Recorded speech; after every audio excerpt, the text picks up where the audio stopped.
The porcelain spoon rattled against my teacup as my mother-in-law leaned back in her chair, smiled thinly, and said, "This marriage was a mistake we warned our son about."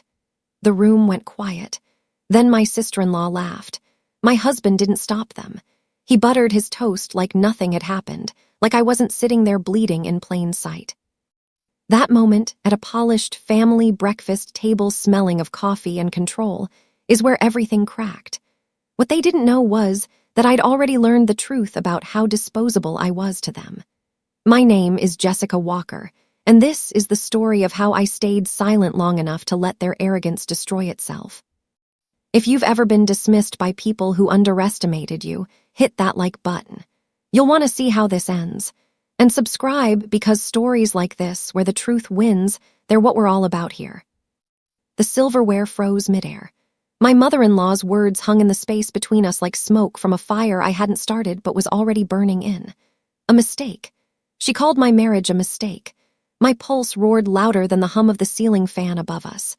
I felt every pair of eyes in that dining room land on me, waiting to see if I'd break, if I'd cry, if I'd give them the scene they expected. My sister-in-law, Amanda, leaned forward with that smug grin she always wore when she thought she'd won something. My father-in-law didn't even look up from his newspaper. And my husband, David, the man who promised to stand by me, just kept spreading butter on his toast like I wasn't even there. The knife scraped against the plate, slow and deliberate. That sound felt louder than anything else. I wanted to scream. I wanted to flip the table. But something inside me, something colder and sharper than anger, told me to wait. So I did. I took a sip of my tea, let the bitterness coat my tongue, and swallowed everything I wanted to say. I smiled. Not a real smile, but the kind you wear when you're trying to hold yourself together in a room full of people who want to see you shatter. My hand tightened around the porcelain cup until my knuckles turned white. Inside, something shifted. Something cold and precise clicked into place like a lock turning. They didn't notice. They never noticed me. To them, I was background noise, the girl their golden son married for reasons they'd never understand or approve of. I came from a normal family, worked a normal job, wore normal clothes. I wasn't polished enough, wealthy enough, connected enough. I was, in their eyes, beneath them. But what they didn't know, what they'd overlooked in all their arrogance, was that I paid attention. I listened. I remembered. And in that moment, sitting at their perfect breakfast table with their perfect judgment raining down on me, I decided something. I wouldn't fight them with words. I wouldn't fight them at all. I'd let them fight themselves. At the family breakfast, my in-laws said my marriage was a mistake, so I stayed quiet. I didn't argue. I didn't defend myself. I just sat there, sipping tea that had gone cold, and let them think they'd won. Because the truth was, I'd already started seeing cracks in their perfect little empire. And silence, I was learning, could be the sharpest weapon of all. My name is Jessica Walker, and for 3 years I'd been married into the Carter family. A family that valued appearances over decency, control over kindness, and reputation over truth. They lived in a world of polished surfaces and hidden rot, and I'd spent those 3 years trying to fit into a space that was never meant for me. But that morning, something changed. The humiliation didn't break me. It woke me up. I realized I'd been playing by their rules, trying to earn respect I was never going to get, so I stopped trying. I stopped caring what they thought, and I started watching. David and I met at a work conference 5 years ago. He was charming, confident, the kind of man who made you feel like the only person in the room. We worked in the same corporate ecosystem, different departments but the same company, Sterling and Hayes, a logistics firm that prided itself on ethics and transparency. At least, that's what the mission statement said. When we got engaged, his family smiled for the cameras but whispered behind closed doors. I wasn't good enough. I didn't come from money. I didn't have the right connections. But David promised me it didn't matter. He promised me we'd build our own life, separate from their expectations. I believed him. That was my first mistake. The Carters were the kind of family that measured worth in dollar signs and last names. David's father, Richard, ran a consulting firm. His mother, Diane, ran the social circuits. Amanda, his younger sister, coasted on their money and their name, doing just enough to look busy but never actually working. They lived in a bubble of privilege so thick they couldn't see past it. At that breakfast table, when Diane said those words, I looked at David. I waited for him to say something, anything. To tell his mother she was out of line. To defend me, his wife, the woman he'd promised to protect. But his eyes never met mine. He stared at his plate, jaw tight, like he was bracing himself against something uncomfortable. And that's when I understood. He didn't defend me because, deep down, he agreed with them. Maybe not with the words themselves, but with the sentiment. It wasn't enough. I'd never be enough. I was the compromise he made when he thought love could outweigh legacy. But love, in the Carter family, didn't stand a chance against expectations. I saw it clearly for the first time. I wasn't his partner. I was his mistake. The realization didn't hurt the way I thought it would. It clarified things. It made the path forward suddenly very clear. The drive home was silent. David turned on the radio, some mindless station playing pop songs that felt too cheerful for the weight pressing down on my chest. My ears rang. I replayed the entire breakfast in my head like surveillance footage, every word, every glance, every moment of humiliation cataloged and stored. When we pulled into the driveway of our small apartment, David finally spoke. They didn't mean it like that. His voice was flat, defensive. Mom was just, she's stressed. Amanda was joking. You're being too sensitive. I didn't respond. I got out of the car, walked inside, and closed the bedroom door behind me. I didn't cry. I didn't yell. I sat on the edge of the bed and stared at the wall until the sun went down. And in that silence, I made a decision. I would not leave. Not yet. I would stay, and I would watch, and I would wait. At 3:12 in the morning, I stopped crying and started calculating. I pulled out my laptop and opened spreadsheets, files, notes, anything I could find. I looked at our finances, our assets, our contracts. I looked at everything with new eyes. The eyes of someone who'd been underestimated for far too long. David snored beside me, oblivious. He always slept well. Guilt had never touched him. I thought about the company we both worked for, Sterling and Hayes. I thought about the ethics code we'd signed, the policies we followed, the transparency we were supposed to uphold. I thought about how the Carters had always lived just outside the rules, bending them without breaking them, confident that their name and their money would protect them from consequences. And then I remembered something. A conversation at a family dinner 6 months ago. Richard talking about a new contract, something vague, something Amanda was handling. She'd laughed, calling it a gray area. Deanne had poured more wine and changed the subject. But I remembered, because I always remember. Sterling and Hayes had strict policies about conflicts of interest, about vendor relationships, about transparency and financial dealings. I sat through the training sessions. I'd signed the forms. We all had. And while I worked in operations, coordinating logistics and supply chains, David worked in finance. Amanda, through some family connection, had recently been brought on as a consultant for vendor relations. It was a role that gave her access without accountability, influence without oversight. I didn't think much of it at the time, but now, sitting in the dark with my laptop glowing in front of me, I started to wonder, what exactly was Amanda doing? What were those gray areas she joked about? I opened my work email and started looking. Not hacking, not breaking any rules, just reviewing. Public records, approved contracts, expense reports, things I had every right to see as part of my role in operations. And that's when I found it. An expense report, dated 3 months ago. Amanda had submitted it for a vendor meeting. Nothing unusual on the surface. Dinner with a potential partner, travel costs, hotel accommodations. But something about the amounts didn't sit right. The hotel charge was triple what it should have been for that city. The dinner receipt, when I cross-referenced it with the restaurant's location, didn't match the meeting timeline she'd listed. It wasn't a fraud, not yet, but it was sloppy, arrogant. The kind of thing someone does when they assume no one is watching, no one cares, no one would dare question them. I saved the document. I didn't send it anywhere. I didn't tell anyone. I just saved it and kept looking.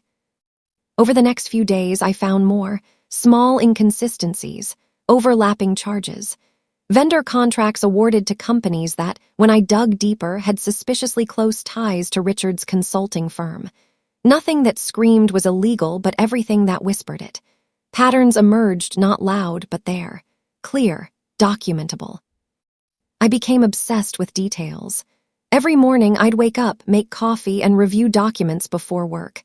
Every evening I'd come home, cook dinner, and sit at my laptop while David watched TV. He thought I was stressed about work. He was half right. I was working, just not on what he thought. Amanda had been careless. She treated company resources like her personal expense account. She approved contracts for vendors that gave kickbacks to Richard's firm. She created invoices that inflated costs and funneled the difference somewhere that wasn't immediately traceable, but left enough of a trail for someone looking closely. Someone like me. The thing about corporate fraud is that it's rarely dramatic. It's not embezzlement in suitcases or offshore accounts in spy movies. It's small, repeated violations that add up over time. It's arrogance disguised as efficiency. And the Carters had plenty of both. 2 weeks after the breakfast, Diane invited us over for dinner. It was framed as an apology, though she never actually said the word. "We're family," she said over the phone, her voice sweet and hollow. "Let's not let misunderstandings ruin that." I agreed to go. David looked relieved. He thought things were going back to normal. At dinner, Diane served roast chicken and passive-aggressive compliments. "You look tired, Jessica. Are you sleeping well?" Amanda smirked into her wine glass. Richard talked about business deals I didn't care about. And David, once again, said nothing when his mother made another cutting remark about people who marry for love instead of compatibility. But this time I wasn't hurt. I was focused. I listened to every word they said. I watched every interaction. And when Amanda casually mentioned a new contract she just closed, something in her tone, too proud, too smug, made me take mental notes. I smiled. I nodded. I asked polite questions. And later I went home and wrote everything down. At work, I kept my head down. I didn't gossip. I didn't complain. I did my job well, the way I always had. But I also started building a quiet relationship with someone I'd never paid much attention to before, Marcus Reed, a senior compliance officer. He was older, careful, the kind of person who'd survived in corporate environments by being thorough and impartial. One day in the break room, I asked him a hypothetical question. If someone noticed irregularities in expense reports, what's the proper channel for reporting that? He looked at me over his coffee. You go through compliance, anonymously if you're concerned about retaliation, but you better have documentation. Without proof, it's just noise. I thanked him and walked away, but his words stayed with me. Documentation. Proof. That's what I needed. Not emotions, not accusations, just facts. Truth that could stand on its own, even when I couldn't. David made his own mistake one evening. We were sitting on the couch, half watching some crime show, when he got a call from Amanda. He stepped into the other room, but I could still hear pieces of the conversation. "Just keep it quiet," he said, his voice low. "No one's going to check that closely. You're fine." When he came back, I asked casually, "Everything okay?" He shrugged. "Just Amanda stressing about work, you know how she is." I nodded, but inside something solidified. He knew, maybe not everything, but enough. Enough to help her cover it up. Enough to assume I'd never notice, never care, never act. That was his last mistake, assuming I was still the naive woman who'd sat quietly at that breakfast table. I wasn't, not anymore. I built the files slowly, methodically. Every document I found, I saved in a secure folder. I didn't just collect Amanda's expense reports. I traced the vendors she approved. I cross-referenced contracts with public records. I mapped out the financial relationships between Richard's firm and Sterling and Hayes. I didn't fabricate anything. I didn't need to. The truth was damning enough. I organized everything by date. I highlighted the inconsistencies. I attached supporting evidence, emails, receipts, approval signatures. It was clean, clear. Undeniable. No drama. No emotion. Just facts laid out like pieces of a puzzle that, once assembled, showed a picture the Carters wouldn't be able to explain away. And then I waited. Because the thing about truth is that it doesn't need to be forced. It just needs the right moment to surface. I started sleeping again. That's how I knew I was ready. For weeks, I'd been restless, anxious, the weight of what I knew pressing down on me every night. But once the file was complete, once I had everything organized and backed up in 3 separate places, the anxiety lifted. I felt calm, focused, clear. David noticed. "You seem better," he said one morning, kissing the top of my head before leaving for work. I smiled. "I am," I said, and I meant it, because for the first time in months I wasn't carrying their weight anymore. I was carrying my own power, and power, I was learning, felt a lot lighter than shame. The email hit at 9:04 a.m. on a Tuesday. Company-wide. Subject line, mandatory financial audit all departments. My heart jumped, but I kept my face neutral. Around the office, people murmured, confused. Audits weren't unusual, but the timing, sudden, unscheduled, felt significant. I glanced across the floor toward the finance wing. Even from a distance, I could see faces going pale. I hadn't sent anything to compliance yet. I hadn't needed to. Someone else had noticed something. Maybe a different irregularity, maybe a whistleblower from another department. It didn't matter. The door I'd been waiting for had opened on its own, and all I had to do was walk through it when the time came. That evening, the Carters had another family dinner. I wasn't invited this time. David went alone, came home late, smelling like whiskey and stress. "They're freaking out," he muttered, collapsing onto the couch. "The audit, it's going deep. They're looking at vendor contracts, expense approvals, everything." I set a glass of water on the table in front of him. "That's standard, right, for audits?" He looked at me, eyes shadowed. "Yeah, but Amanda, she's worried. My dad's worried. They think someone reported something." I kept my expression neutral. Did they do something wrong? He didn't answer right away. When he finally did, his voice was quiet. "I don't know, maybe. I told them to just cooperate, be honest. It'll blow over." I nodded, but we both knew it wouldn't. The air had already changed, and so had I. The audit opened doors I'd never expected. Once investigators started looking, others started talking. Employees who'd felt pressured by Amanda. Vendors who'd been uncomfortable with Richard's involvement. Junior staff who'd noticed irregularities but were too afraid to speak up. Truth, it turned out, was contagious. Once one person was brave enough to tell it, others followed. I didn't add my file to the pile yet. I waited. I watched. The investigation moved slowly, carefully, pulling threads one at a time. And with each thread, the Carters' carefully constructed empire started to unravel. Amanda was called in for questioning. Richard's consulting firm was flagged for review. David spent every evening on the phone with lawyers, his voice tight with panic. And me, I went to work, I came home, I cooked dinner, I smiled. David tried to fix things between us, not because he suddenly cared about our marriage, but because he was scared. Scared of what the investigation would find. Scared of what it would mean for his family. Scared, maybe, that I knew more than I was letting on. One night he sat across from me at the kitchen table, hands folded, eyes pleading. "Jessica, I know things have been hard. I know my family hasn't always been kind to you, but we're still a team, right? We're still us." I looked at him for a long moment. "Are we?" I asked quietly. He didn't answer because he didn't have to. We both knew the truth. There was no us. There never really had been. When the compliance team reached out to me, I didn't hesitate. They asked if I'd noticed anything unusual in vendor relations or expense approvals. I said yes.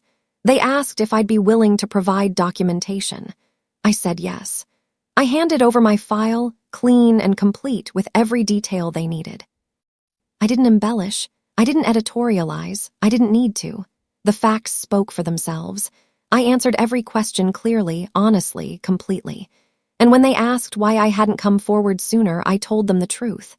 I needed to be sure. I needed proof. And I needed to know it wouldn't just disappear because of who they were. The lead investigator nodded slowly. "Well," he said, "this won't disappear. You've made sure of that." The fall began quietly. Amanda's position was suspended pending further investigation. Richard's consulting firm was flagged by external auditors. Several vendor contracts were frozen. The whispers in the office grew louder. People who'd once fawned over the Carter name now avoided it. Reputations, I realized, were fragile things, built over years, destroyed in weeks. David came home pale, shaking. "They're saying Amanda might be terminated. My dad, his firm might lose clients. Jessica, this is bad. This is really bad." I poured him a drink, set it in front of him. Maybe they shouldn't have cut corners, I said quietly. He looked at me like I was a stranger. Maybe I was. Diane called me 2 weeks later.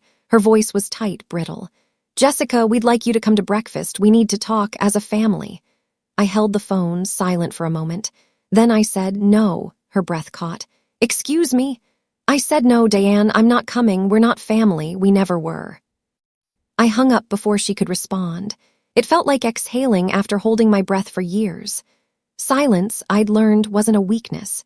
It was a boundary, one I should have drawn a long time ago. The official outcomes rolled in over the next month. Amanda was terminated for violations of company policy and ethics standards. Richard's consulting firm lost 3 major clients and faced an ongoing investigation for conflicts of interest. David, though not directly implicated, was quietly moved to a different department, his reputation tarnished by association. And me, I was offered a promotion, a senior role in operations with more responsibility, more autonomy, more respect. My manager, unaware of my involvement in the investigation, called me reliable, thorough, someone they could trust. For the first time in years, my name was spoken with something other than dismissal. I moved out 3 weeks later, a small apartment across town with large windows and clean light. I didn't take much, just what was mine. David didn't fight it. I think, on some level, he was relieved. Relieved he didn't have to pretend anymore. Relieved he could go back to his family without the weight of a wife they never wanted. At work, I thrived. I took on new projects, built new relationships, and proved to myself that I didn't need their approval to succeed. I'd spent so long trying to fit into their world that I'd forgotten I could build my own. But now, standing in my new apartment with sunlight streaming through the windows, I remembered. I was never the mistake. They were. These days, I eat breakfast alone. Sunlight spills across my kitchen table. I sip coffee that I made the way I like it, strong with a little honey. No one criticizes me. No one dismisses me. No one makes me feel small. The Carters never contacted me again. I heard through mutual acquaintances that Diane tells people the divorce was mutual, that I wasn't suited for their lifestyle. I let her keep that story. It doesn't matter anymore. What matters is this. I learned that silence isn't surrender. That patience isn't a weakness. That sometimes the most powerful thing you can do is step back and let the truth do what it does best. Destroy the lies people build their lives on. I was never the mistake they said I was. I was the reckoning they never saw coming. What would you do in this situation? Have you ever been underestimated by people who thought you'd stay silent forever? Drop your story in the comments below. And if this resonated with you, hit that like button and subscribe for more stories about finding your power when everyone else counts you out. Because the truth always wins. Always.